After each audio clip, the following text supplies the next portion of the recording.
Welcome to DC. You know when you're at the USA Cup, you're taking it slightly. I'm taking it slightly. Now how you don't act, well, you gon' be right back. Well, we gon' be right here. We gon' be right here. We ain't going nowhere. Welcome to DC. Hey, this is Hog Farmer Keith of the Hog Farmers Charitable Foundation. And before you listen to Owning the Huddle podcast presented by Red Zone in the Lab, the Hog Farmers Charitable Foundation has put together an awesome program where you can help make a difference in helping us raise money to assist families who are faced with the everyday stresses it takes for their child to battle cancer. How do you do this? Well, we challenge you to become a 2023 Hog Farmer Ambassador. You can check out this information on our website at hogfarmerscharity.org, or you can learn more by heading to our Facebook and or Twitter feeds. The way that you do this is you click the ambassador link, you start your campaign, you set a goal, you reach your audience, and you help raise $250 or more. So who's with us on helping put a smile on the family's face while they go through these tough times? Welcome back to Owning the Huddle podcast. I am Deuce. We got DT in the building. We got Breeze. We got CeeLo again on the road on the audio. What's good, fellas? What's happening with it, brother? What's up? What's good? What's good? What's good, man? If you see us looking up, man, Bianca is just destroying Osaki, whoever, however you pronounce her name. They better not make her lose, man. I'm gonna be highly upset. But yeah, man, we here today, man. We got a special guest that's gonna be joining us today. One of Coach Breeze's. So yeah, man, get a people something to know about our guest that's coming on today. I mean, I'm gonna say some more for the shout out Bianca Belair, by the way. But I want to give it. I'm gonna say some more for the intro. But yeah, man, you know, one of my favorite players that I've had the opportunity to coach over the last 8 years. You know, bet on himself. You know, went to the University of Michigan, which I believe was his dream school, and is now a few weeks ago played football. I believe tackle guard and center while at Michigan. And it is a few weeks away from graduating. So you know, we'll have my homeboy Mica Gelb coming up, join the gang. But you know, couldn't be proud of this dude. I'm happy to have him up here with us, man. Yeah, man. Can't wait for him to join us, man. He's going to join us a little later after he comes in. We're going to talk about Jason Wright, man, the new team president, Jason Wright. Like this, I don't know who this new guy is, after the owners meeting. But, man, we're going to talk about him on the other side of this. And I'm going to ask Mica because, Mica, I'm going to tell you right now, man, people don't like my takes on the combine, man. I think the combine is worthless. We're going to let Mica tell us about it on the other end, man. See y'all over here. Welcome to Owning the Huddle podcast presented by Red Zone in the Lab, where we discuss all things Washington Commanders, from the executive and front offices, coaches, players, and fan experience. Join DT, Breeze, CeeLo, and Deuce as they break down the pre- and post games. Do it because you love it and not because it loves you. Hail Commander! Welcome back to OTA Podcast. All right, man. So the owners meeting was last week. And during last week after the owners meeting, team president of the Washington Commanders, Jason Wright, did an interview with Michael Phillips of Richmond Times. And that interview was really different of what we've been kind of hearing from Jason Wright over the last 3 years. It's like his attitude was different. Everything about him was different. And we're going to just go look at a couple quotes. Bianca, that's it. She's still a champ. You're a little late, My dude. Goodness, man. I know I'm late, but okay. Congratulations to Bianca. Oh my goodness, man.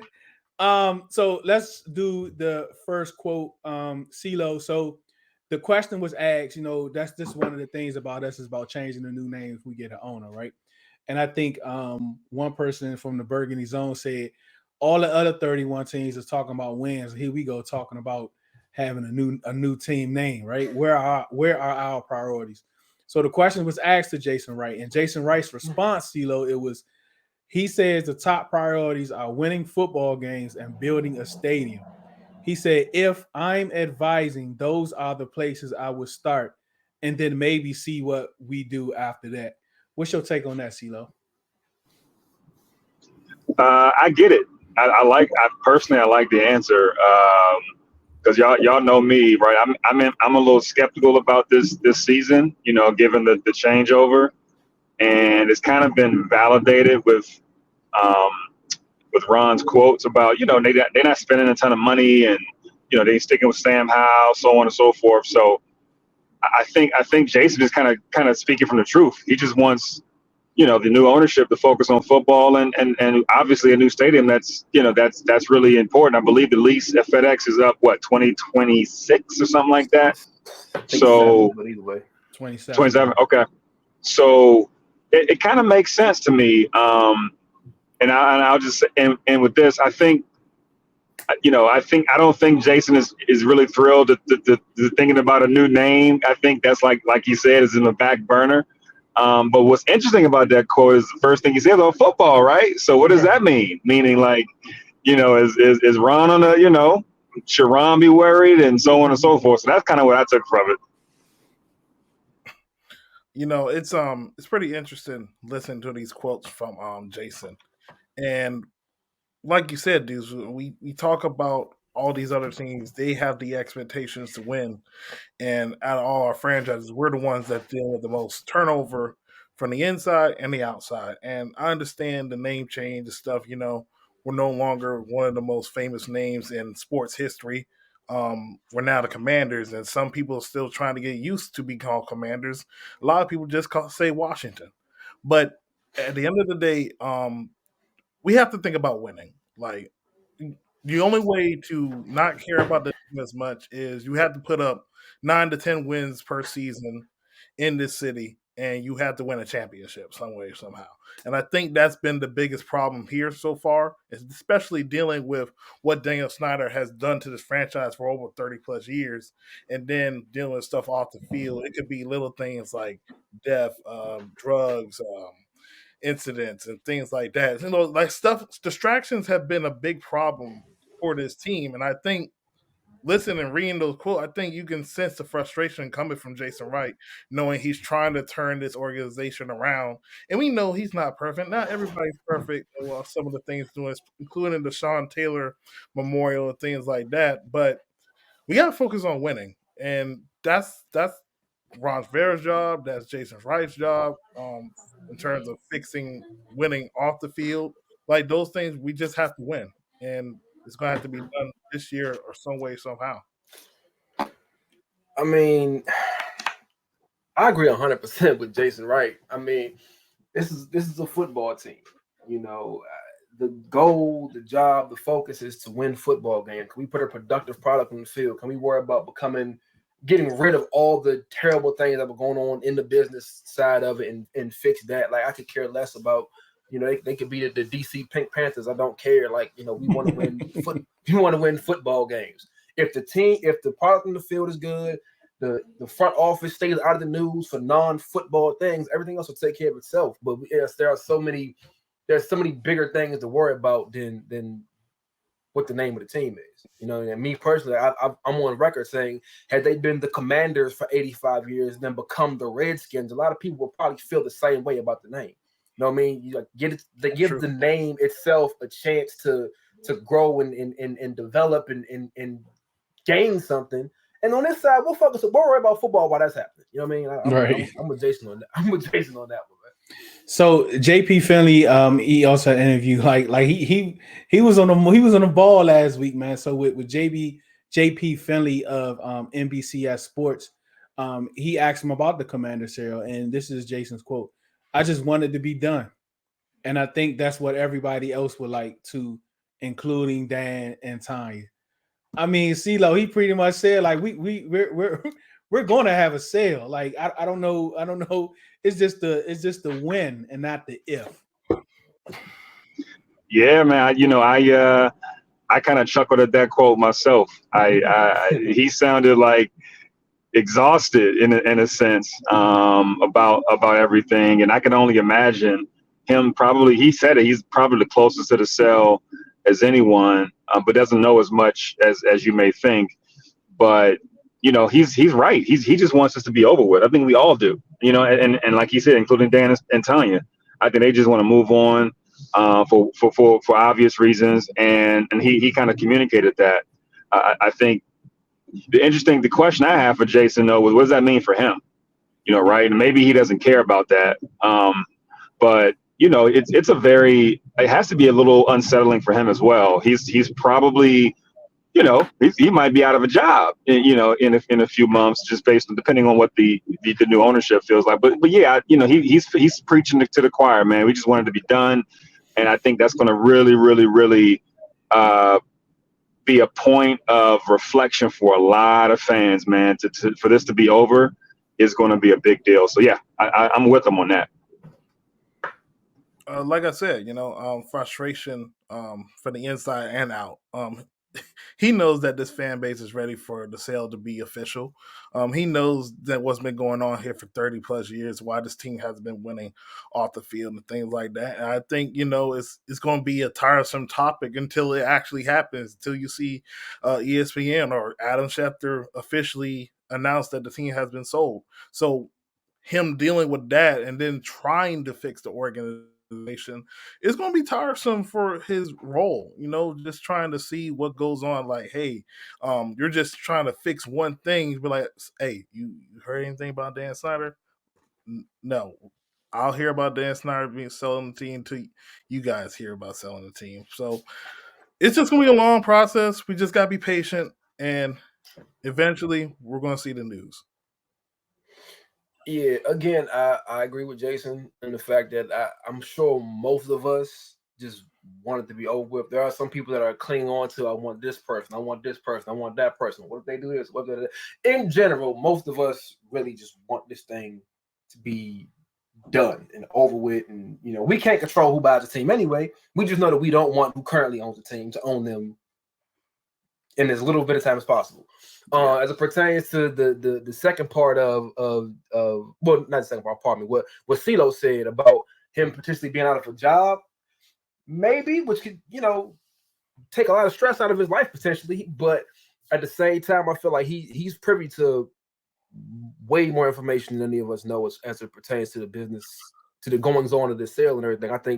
I think Jason is either looking at it like, I'll either be rid of this headache very soon, or, I'll be, as far as having a job, or I'll be safe. Like I've spoken to this ownership group. I've spoken to this ownership group. I know what direction they want to take the team.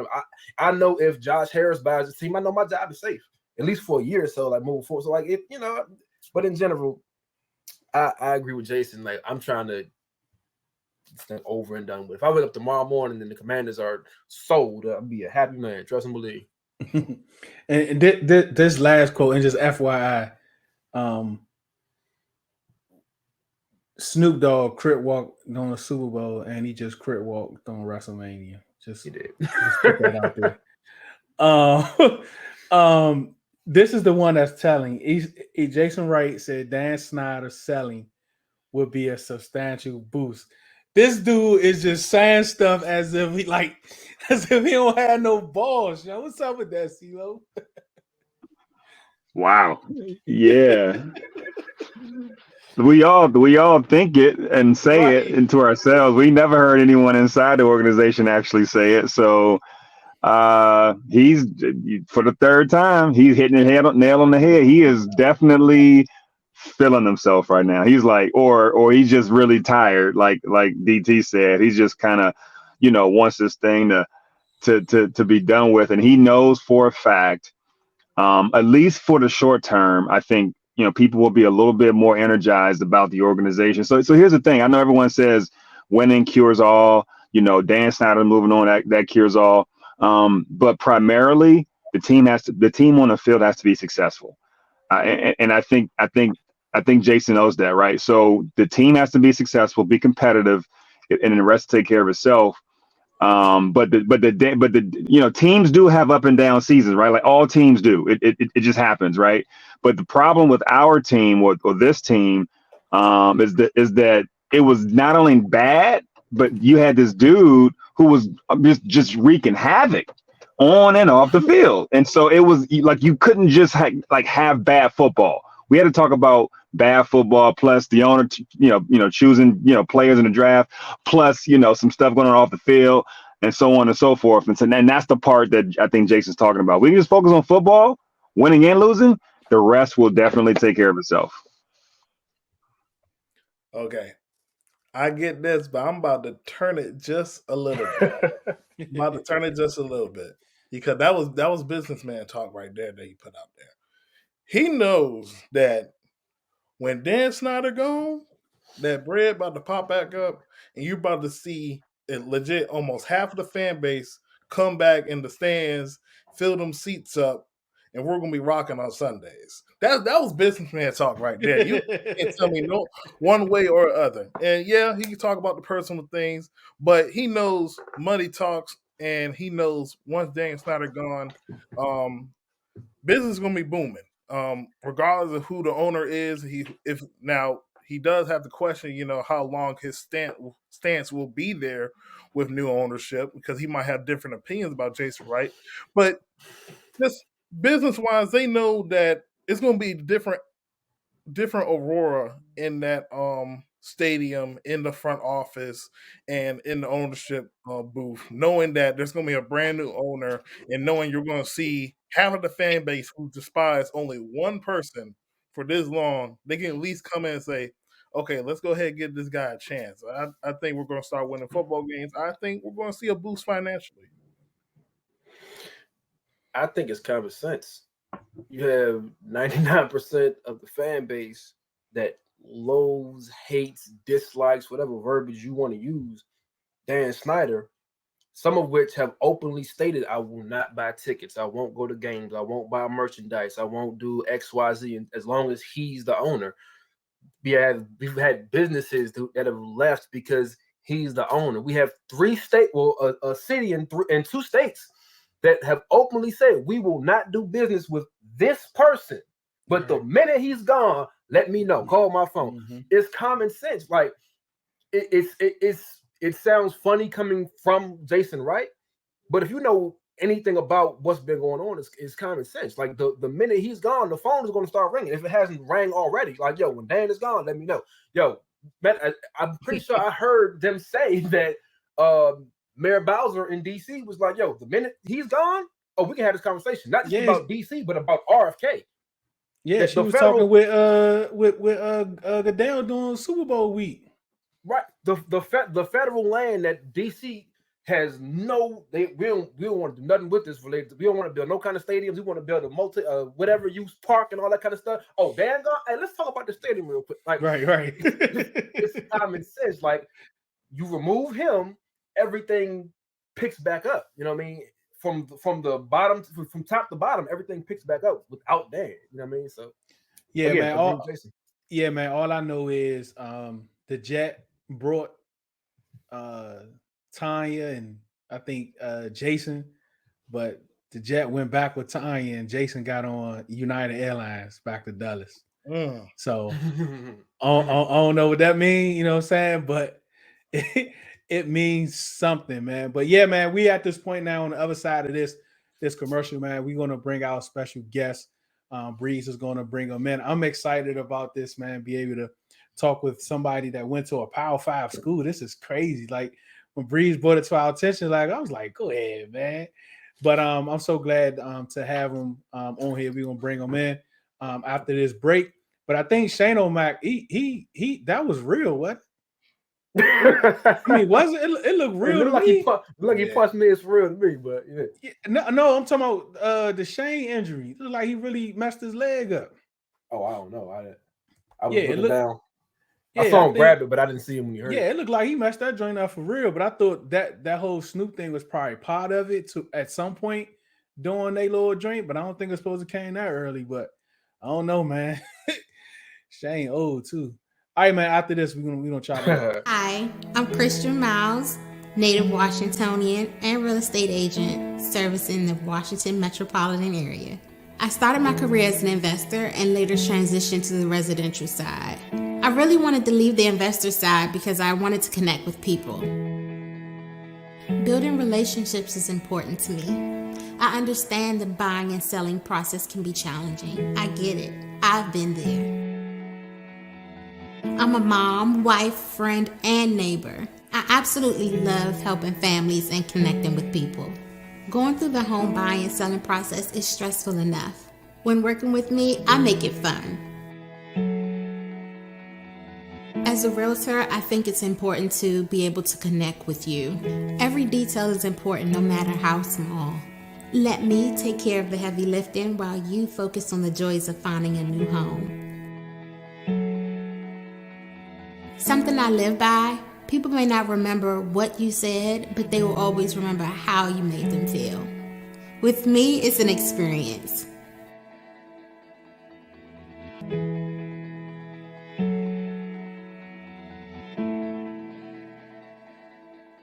All right, y'all. So this is a proud moment for me. You know, I get to bring up one of the I can't call him a kid no more. He's a grown man, but one of my favorite players to have coached along my journey of high school football. 2-year letterman at the University of Michigan. I believe was all league DCIAA as a senior, if I'm not mistaken. Team captain in high school. Just all around good guy, man. Mica Gelb, offensive lineman for the University of Michigan. Welcome to the show, Mike. Appreciate it. You're way too gracious, but I appreciate you. I mean, you know, you my dog, man. You know, I got to talk you up a little bit, man. You know, Feel you. Appreciate it. You know, no problem, Mike. If you could, you know, real quick before we get into talking about, you know, some of the other stuff as it pertains to draft, wise, just give us a little bit about your time in Michigan with Coach Harbaugh, some of the things you've seen, some of the things that you did, you know, along the way over the last few years. I mean, this is crazy. Like, this dude, he played for Harbaugh. Like, we would never thought that we would be able to talk to somebody to play. But go ahead. As a preferred walk-on, by the way. That's crazy. You know Mike. I'm Jive fan. I'm Jive fanboying right now, Michael. My bad, man. You don't need to. Y'all probably done more than me. No, I mean, yeah. As a going to Michigan, especially from. What do we call now? It was called Wilson. What's it called now? Jackson Reed. Jackson Reed High School. I'm gonna call it Wilson like 10 times in this. So I apologize in advance. Call it Wilson. No, you good. But especially from coming from Wilson going to Michigan, it was. I mean, it's a crazy turnaround. My time in Michigan changed my life without a doubt. Like, you pick up so many things in college football, but especially playing for, you know, Coach Harbaugh and the offensive line coaches that I had a chance to play for, mostly Coach Moore, who's, in my opinion, the best offensive line coach in college football.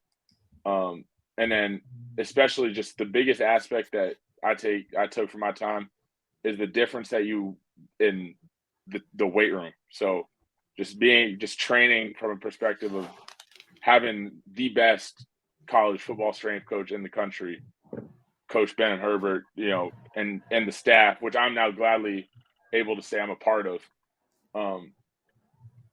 That staff is it's phenomenal. And then the training that you get in college, both from a mental and physical perspective, I mean, like it's a life-changing thing that, you know, everything that you work for and you think in high school, oh man, all these late nights, all that, you don't even know what grinding is until you get there. So you're a part of the staff now in Michigan? Yeah, so I'm currently interning as a strength conditioning coach. You've been holding out on me, right? Now. You've been holding out on me. Holding out on me, man. I might got to hit your phone, man. I need to move up the mic a little bit, Mike, man, you know. Also, I forgot to mention you are, I believe you said a few weeks away from graduating. So also, you know, very proud of you on that too. You know, yeah, congratulations. Seeing you come from high school, going up to college, man. I'm super proud of you, Mike. You know what I mean? Appreciate it. So to your point about being a strength and conditioning coach, you know, at a Power 5 school, Big Ten school, which is, you know, strength and power is a big thing in that conference. You know, I wanted to ask you, you know, we wanted to ask you about some guys you played with in this past season, maybe, you know, last few years. Guys that are currently going through the draft process, mostly, you know, guys kind of linked to the Commanders that could play for the Commanders, but just to see, what you've seen on a day-to-day, or even if you've had some insight to their draft process and what you think of them as players. And forgive me on pronouncing some of these names. I'm not, what I mean, you know. So the first guy up on the list is Mozzie Smith, defensive lineman. What you think about him? Mazo? Yeah, that dude is huge. So I actually with Mozzie, I had the privilege. You could say privilege. So I played scout, offensive line. So I was giving looks. So I would go up against Mozzie, 75 times a day. Yeah, one thing, he is the strongest human I've ever encountered. Like to a freakish extent. Like he, what's it? So there's we do a thing. So we use we don't really do max bench press a lot, just because the risk to reward ratio of it's not great. But we'll rip bench press for reps, or we'll rip single arm press. So unfortunately, I was pretty pissed off with him because he only put up 34 at the combine, which I was like, what the hell is going on, dude? And he said that he had something in his shoulder bugging him from the season. He was just like, hey man, I once I hit 30, I start to feel it a little bit, so he didn't want to go too crazy. But I've seen him put up 23 reps of 315. That's crazy. And have to be stopped. Like, That's not crazy. like he failed on the 23rd rep. Like, we got to 23 and Coach Herb, our strength coach, was like, I think you're good. That's crazy. The fact that you said that he said he had something bothering his shoulder and he put up 225 34 times. I mean, I've seen him put it up 40 plus times before. Like, I was pissed off with him. I said, what the hell are you doing, bro? He said, yeah, no, like I got to around 30 and it started to bug me, so I banged out a couple more and then called it. So is he more of a interior guy, D tackle? Oh, he's a nose tackle. Okay. That dude will stop. Well, that dude will make a all-pro center look like a little boy. Ooh. The best moment I can name to that is if you watch in the Washington game in 2021, where we beat the ever-living crap out of the Huskies. There was a play where their center, they were running inside zone, and their center was one-on-one with Mozzie. And Mozzie took that dude, put him back 3 yards into the running back. The running back got tackled and then laid out the center on top of the running back like it was nothing. Sound good to me. We don't have much use for a nose tackle, but if we want to switch back to that 3-4, I will definitely take somebody that can bench press people for a living. I'm all for it. I mean, you also I'm not just talking about strength though. Like, so we have a thing called reactive plyo stairs where you jump up 26-inch stairs, 7 of them as fast as you can. So a couple guys notable, the Bengals the Bengals safety, Dax Hill. He did that. He did those plyo stairs in 2.25, 2.3 seconds, right around there. Really fast. Aiden Hutchinson, number 2 overall pick last year, who's on the Lions now. He did it in I believe it was 2.8 seconds or 2.6, something like that. Also fast. Mozzie did it in 3.2 at 330 pounds. That's stupid, man. Play with some absolute dogs. Yeah, I mean, he's a freak.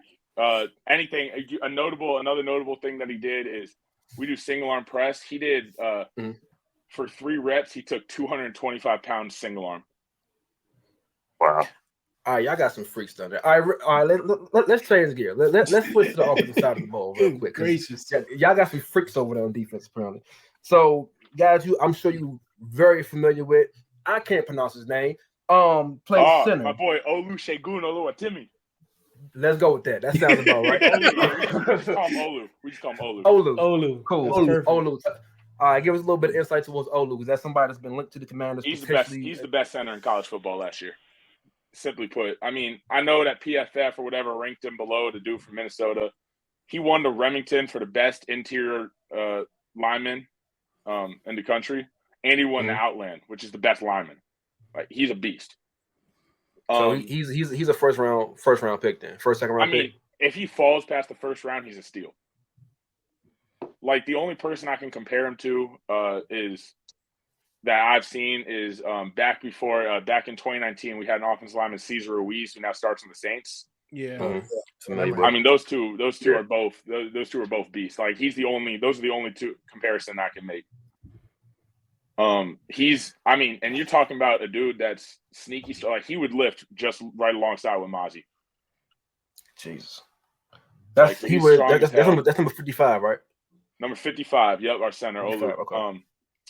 And then something that's under the radar for a lot. He is smart. Like he's really smart on the field.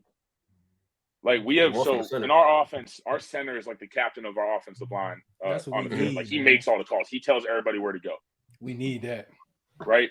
And like his ability to flip, like to recognize blitzes, even in the secondary, he's down in the stance. He sees secondary movement. He's able to adjust who and where and what to go. He says, no, that corner's blitzing because the way the safety's moving. Let's go out to that corner instead of going to this inside linebacker.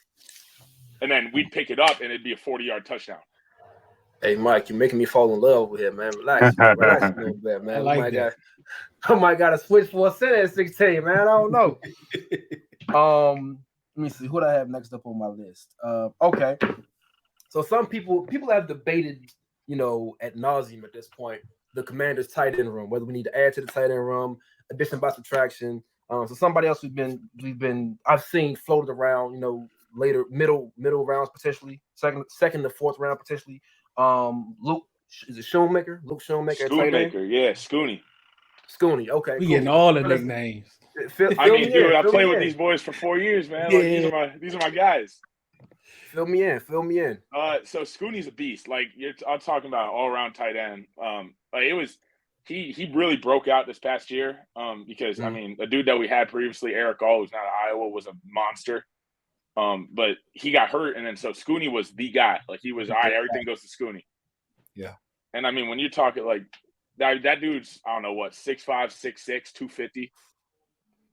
He looks like C-Bum. Like the dude's huge. He can move. Massive human being. And he's quick, he's fast, he's got great hands. And something I know that we as the Commanders, we love to run the ball. And, right. You're looking for a tight end that's been at a running offense. Like Scooney we've been running, we run the ball. I think it was 75% of the time last year. Yeah, that was going to be my next block. question, He wants, go ahead, he wants to get in there. Like that's like I would give y'all flaws on these boys, but like the only flaws I can see is like, yeah, maybe he's not the fastest guy in the world, but like we're talking about not like just receiving tight end. This is the dude that you're gonna have him run, a shallow or an over the ball route, right? And then next play you're gonna have him in on inside zone as blocking a defensive end, and he'll do both. So like Micah, DT is like our draft guru for the show, right? Let him know how you feel about Scooney, DT. Schoonmaker, he's been a productive player in that offense. Like you said, when Ali got hurt, he got his opportunity to play, and you also have a great tight end room at the University of Michigan. So starting to see him and things like that, able to sometimes know where the zones is, stay in place to catch the ball. So he's a very good playmaker. I think he's very underrated in the draft. As somebody that I put on our draft board just in case somewhere around day 3, I think he could be a productive playmaker. Ain't no doubt. So have y'all spoken at all as far as, or DT, you may have a little bit of insight to this too, as far as like where he may be projected to go in the draft, what range maybe, Mike, if you know personally. Idea. We don't really talk about like where guys are going to go, especially when they come back for pro day and stuff. We just get to work. Yeah, we just catch up on good times, fucking work hard, come in, get a quick like hour and a half lift in. See you tomorrow, bro. Lift. If I can get 2 minutes in. I got 3 more guys, Mike, real quick. If you would just give me a little bit of answer. This one guy, this next guy, somebody I'm intrigued by just a little bit. His name necessarily hasn't really been linked to the Commanders, but I'm kind of intrigued by cornerback DJ Turner. What you got? Wandrego. Yeah, my boy Wandrego. Yeah, DJ. He came into my class. Okay. DJ is, man, that boy is fast. Yeah. I mean, y'all saw it at the combine. He had 4.26. Yep. Something crazy. I mean, so we track everybody in miles per hour. We track everybody's speed when we run, and he had over 23 miles an hour during sprints before. God, that's crazy. Wow. Which is, I mean, that's fast. Like that's like Tyreek Hill speed. Right. I mean, DJ's fast. He's a dog. That dude. I mean, like some people call him undersized or whatever. He will put up with DK Metcalf if he wants to. He is not scared of contact. Not scared of none of that. Physical. DJ's a beast. Physical. I like it. DT, you got anything on DJ Turner? Yeah, when Michigan started to recruit and started to get deeper into recruiting process, great prospect. He had the ability, great change of pace, recognized plays, played great in his own, played great in man, and you can see it when he played us the last game of the year. The game, he was able to hold up against some of our guys. Very impressed with DJ. I think this guy, he can play slot, he can play outside, he can be a special teamer. He's a leader. I think that's somebody you need in Ron Rivera's regime. Held up, man. He was locked down. We got some beef on the show. I like it. All right, two more guys, kind of, at least to me, a little bit off the radar, or under the radar, excuse me. Somebody else I'm sure you're familiar with, Ryan Hayes, listed as offensive tackle. Talk to me, Mike. Yeah, I mean, Ryan's been a dude. I mean, he's been starting ever since I got there, 2019, his sophomore year. Okay. Ryan's he's a great all around player. Like, he is tall, long. One thing that I noticed about Ryan is he's sneaky strong. People don't believe in his strength a little bit because he may not have, he may not look like the biggest dude, or he's tall as hell. He's got great reach, but he will, like, not only will he take bull rush, but you get him pulling on the outside, a little screen, you have the tackle pull, like, he's fast too. Like, maybe his 40 time wasn't great, but his actual play speed is fast. So is he more of a left tackle or right tackle? It doesn't matter. Both sides? Okay. Cool. He'll play wherever you need him. And then the biggest thing about Ryan is he's a competitor. Like, he will take, in practice we'd have one-on-ones, and if he'd lose one, he'd take the next four one-on-one reps to make sure that he won the rest of them. He'd always, every time, even if he'd catch off guard or it was something that wasn't even his fault, he'd just be like, run it back, let's go again. Like, he does not want to lose. Good. I like the attitude. Y'all got the right attitude up there. All right, last guy on my list, and if anybody else has anybody else they want to add to it, feel free to chime in. Mike Morris, linebacker. I feel like we need some depth at linebacker. We need potentially some starters at linebacker too. So, talking about Mike. I mean, you call him a linebacker. He's more of an edge guy. Okay. That'll work too. Like, he's a get to the ball. He loves getting to that quarterback. Like, for reference, he's playing that outside linebacker edge rusher type position. He was about 270 at the combine. During the season, he was like 290, moving the same way. That's crazy. Like, so he's a big body. Like, that dude. Okay. That dude will take. Like, if you want him, like, he will hold down an edge, but he could also drop into coverage, and he catches a dude, running a little slant route over the middle. He'll rock him. Like, there was a couple games, I forgot who it was against, but he dropped back into coverage. I don't know coverages anymore. I did at one point. I don't anymore. He dropped back into coverage, and somebody ran a slant over the top and just tried to squeeze by him, and he just laid him out, and they just laid on the ground the rest of the play. That's crazy. So, Mike, I'm just going to go back. Like, I think that's as far as the Michigan players that we was kind of looking at that could be possible for us, for the guys that's eligible for this draft. But one of the ones that we're really intrigued by is, of course, DJ Scooney, as you call him, and Olu. Like, those three guys is possibilities because those are some of the needs that we have for this team. When it comes to Olu, and you say he calls out the off, like that's major, right? I mean, I don't even know if I even saw that in his draft profile, from different what you call them, pundits or whatever. But that's some good information to have, him being able to do that, because that's what we need. Chase Roulier, who's coming off of back-to-back season into injuries, that's the type of player that he was, very cerebral, taking command of the line, calling out blitz pickups and doing all those things like that. So that's very intriguing. What type of person is he off the field? He's the best guy you'll ever meet. I mean, like, he came in transferred, and he was instantly, like, we were instantly tight. Like, I mean, besides the fact that he went to DeMatha, he's from DC. He's from the DC Oh, area. whoa! Yeah, he local, man. Really? Yeah, he's from Upper Marlboro. Sign me up. So he local. He went to Virginia before. Mm-hmm. He was also a preferred walk-on at Virginia before he got that scholarship. So he started off as a walk-on too. I like that. So like there ain't no silver spoon with him. He don't feel like nothing's given to him. Like he's a let me earn it, and he's just a great all-around dude. Like great dude to talk with, funny as hell. I used to take a bunch of his money in poker. Cool, man. Hey, so a quick question. So Mike McDonald, he runs kind of a 3-4, right? What kind of defense y'all run up there? Oh, dude, fuck, I don't even know. We run everything.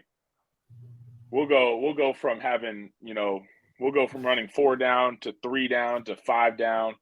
Like we run, 2 safeties, 4 safeties, 3 safeties, 3 high, 2 eyes, zone, man, 0 coverage. We run literally any coverage, any blitz, any formation you can think of. We got it all. Jeez. So like our guys know everything. I can't even imagine what y'all defensive meetings are like. Right. Having a plan for this stuff. Jeez. Wow. That's they fantastic. Put in, for example, in spring ball this past year, I think it was like day 4 they put in 0 coverage. Man, they're coming out ready. They're coming out ready. And that's like the thing is, especially for our offense and defense, like defense sees, run heavy offense all the time. And you talk about game planning, like stuff. We see every single defense you could see in a year in a month. Yeah. Damn. That's all right. So, Washington, their wide receiver core is probably the best we have seen in a year with Terry McLaurin, Jahan Dotson, Curtis, and even De'Ami Brown. He's had some flashes, but I always believe in competition, and a guy that can bring that type of competition is wide receiver Ronnie Bell, a 3-star player. Played basketball in high school. He's Mr. Reliable for Michigan. He's a guy that has been consistent. He had that big injury, I believe it was the year before. Then he became a safety net with your quarterbacks and like that. I liked him all along at Michigan. I think he's a guy that can come in. He also returns, right? He's a returner. Oh, yeah. He'll do anything and everything. He's electric, and I think everybody sleeps on him heavy.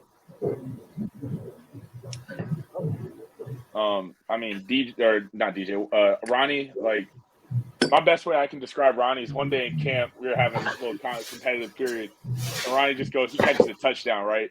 He runs back up and down the field. He goes, man, ain't no need for no X's and O's. 8 out there. I like that. I like that, man. You need a time where they're like, oh, we need to call something up. Nah, just throw the ball to 8. He'll get it done. I might gotta use that one in practice, man. Yeah, I like that, man. It's some good. It's some good third person. Right, yeah, third person. It's some good information, man, to kind of step away from, the pundits, the draft experts that's not actually around these you guys every day to kind of get like, who these guys really are on the field. You see it every day. You're transitioning to the staff right now. You're interning as a strength and conditioning. I think that's big, man. Congratulations on that. Congratulations on about to graduate. This whole experience for you, man. Like, what does this experience mean for you and your family and those that's coming behind you? I can't speak. I don't know. Shoot. I'm just another guy. So anytime somebody goes, or those coming behind you, like ain't nobody should follow me. Like I don't do nothing special. I like that. But for me, this is like there's a lot of moments. Somebody who I read a lot. Somebody named David Goggins. You might know about. He has a thing where it's like when you're going through hard times, you reach into that cookie jar, and you're like, so if you in a hard workout and like you want to quit, like you reach in that cookie jar and go, this is why you're doing it because of these moments. All these moments go in that cookie jar for me. Just being able to play on the field that first time and that second time, all that like goes into cookie jar. Like graduating, especially from Wilson, where they used to call it Yale or jail. It's like you either if you go to Wilson, you're either Wilson. gonna go to Yale or you're gonna like, hey, that's just how it is. Yeah. Wilson was different, yeah. And I mean, I don't know if it's changed a lot since then. I ain't been back in a minute, but like from what I remember, like it ain't changed too much, man. That's just ain't nothing changed but the name. Yeah, I mean, being able to say I graduated from the University of Michigan after, to be honest, barely making it through my senior year at Wilson. That's going to be That's phenomenal. fantastic. Yeah, that's fantastic. That's great. I don't know, doing what I love. Not everybody gets to do what they love every day. Like I love strength and conditioning. I love training. I love getting to put what was put into me into other people. Put that little seed of this is how you should do things. And other people take it and run with it. Like it's the best feeling in the world. Mica Harbaugh, right? Like he's been in the news. He's been all over for the last couple years. But not to get into that. But Harbaugh away from the cameras when it's just you guys and Harbaugh. What type of person is he? That's the thing. Coaches himself all the time. Like. In front of the cameras, off the cameras, he is coach's coach. He'll say some things that make you question whether he's all there sometimes, but for the most part, he's a dude that's like he lives and dies football, and like there's nothing you can. I love that. He is one of the hardest, like grittiest people that you know. Like he trains. I don't even know how old he is, but he trains every day. He'll be in the weight room, and then he like broke his wrist or sprained his wrist or something. I saw him doing something stupid. I don't remember. He threw a brace on it, and Coach Herb was like, "Hey man, you sure? Like we can take some takes." Like he was like, "All right, let's go." And he was in there doing squats and curls and benching with a sprained wrist and a brace on. Like the dude's a beast. And he's a guy that's he may not always show it, but if you need something, he'll help you out. Like he's gonna coach you harder than anybody on earth. But if somebody's in trouble, like he'll do what he can to help you. That's good, man. Hey man, Mike, listen, man. If y'all looking for, it's not you on the staff, if y'all looking for any receiver coaches or anything like that, man, you got my phone number. I know Michigan's a little cold, but I can make it work. I'll put in the word with Coach Bell. I appreciate it. And if y'all looking for any receivers, my knees are done. They cooked. But I'm still coaching now. I don't know. My boy CJ might be not too keen on somebody trying to take his spot now. I mean, competition, baby. That's all it is. It's a little competition. That's right. May the best man win. You know how it is, coach. Hey, we do need some OL. We do need an offensive line coach in Washington. I'm just saying. So you said you got a great offensive line coach. If you're looking for, some professional experience. His name is Jerome Moore, but we like to call him Joe since he run that shit back. 2-time Joe Moore Award winner. We call him Joe around the building. I love it. Hey, I love it. Man, Mike, before we let you go, man, I just want to let you know, man, again, you was always one of my favorites. That's legitimate. That's real. The bond we had back at Wilson, and I'm super proud of where you've come from to get to where you are now, man. I couldn't be prouder to say that I coached you along that path, man. Super proud of you, brother. I appreciate it. It's just hard work and dedication. Ain't nothing special out here. I love that flag, man. Oh yeah, we got to rep the city. Got the World Series poster right back there. I see it. I love it. I love it. I ain't never finna forget where you come from. Right in front of me, y'all see. I got a little map that's got all the neighborhoods in DC. I love it. I love it. All right, man. Before we let you go, man, give us your take on the Commanders. Man, love the team to death. We got some shit we need to figure out. Yeah, man. I love it. We got to figure it out. I'm sick of people calling. I'm sick of people going when people go, "Oh, who's your team?" And I go, "Oh, Commanders fan." They go, "Sorry, bro." Don't like that. That's so funny, man. That's hilarious. Yeah, man, Michael. Again, man, we definitely appreciate you joining, man. Whenever hopefully you'll be able to come back sometime. We about to get deep into this draft. The draft coming up in a few weeks, but definitely congratulations, man, and good luck. Prayerfully, like whatever is next for you is going to be something that you dream for, man. But again, thank you so much for joining on the Huddle podcast. Man, appreciate you guys. I like what y'all got here too. This is awesome. I appreciate it. Yeah, man, you welcome anytime, man. I mean, who knows? Like Breeze just like he got famous, and we was trying to have a show, and you know what I'm saying? He went viral, and he had like some big news people trying to do the interview. He just left us hanging, man. He left us hanging, yeah. I had a USA Today interview, man. You see know, what I'm saying? Okay, man. They gonna have you. They gonna get you on the field coaching and shit soon. Listen, Yeah. Running routes for the kids. They got the gloves and the cleats on that. You already know. It don't change. I'm still doing it. It don't change, Mike. It don't change. Man, y'all ain't never seen somebody talk so much trash where he don't play a single snap with no pads on. He talking shit to DBs on the team in high school. He coaching. And what happened? They would call me out and they would lose. I'm still me, Mike. I'm still me now. That don't change. Man. We appreciate you for joining, man. Michigan Wolverines, OSAP. What's your nickname, Michael? What they call man, you? I mean, shoot, you can walk into a building and call me and hear me called a bunch of different names. My nickname is a little weird. People don't like. I mean, I get called by my last name more than anything. People just call me Gelb all the time. Okay. But a nickname that stuck, I forgot where it came from. People call me Goob, Goob. Oh, they probably couldn't pronounce your last name, I guess. I think it was. Oh, I remember it. It was. We passed a bank. It was called Gerber Bank. One of my buddies who was driving me a ride, stupid as hell, goes Gerber. That sounds like Goober. I'm gonna call you Goob from now on. And it's stuck. Don't know what happened. That's crazy, man. Again, thanks, man. This is Michigan Wolverines O lineman, now intern strength and conditioning coach, Mica Gelb. So we appreciate you so much for joining, man. Thanks for having me on, y'all. Y'all have a great night now. All right, you too, man. Yeah. Be safe out there. Yep.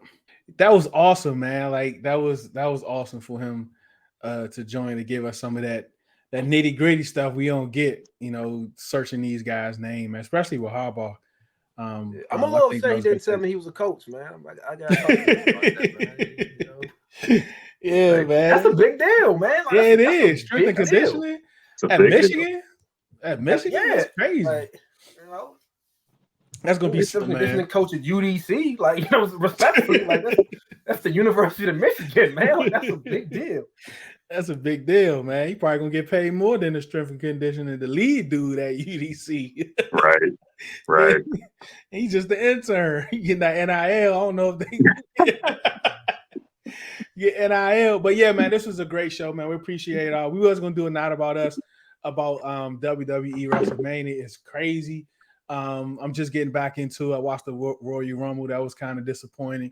But WrestleMania today it's been good. I think I'm gonna start leaning back into it, man. But I just want to say this before we go, man.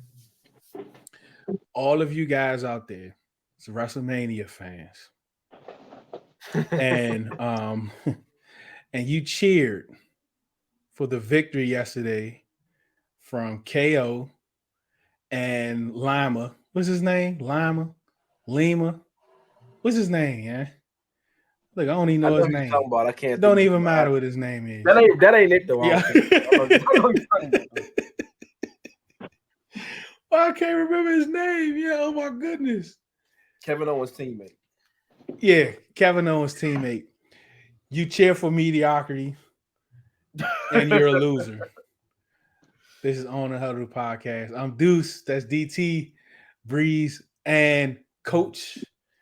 About to say Coach CeeLo. I just keep messing all up. CeeLo and Coach Breeze, DT, we appreciate all y'all for watching. Thank you for listening. Remember, do it because you love it, not because it loves you. And hell, Bianca.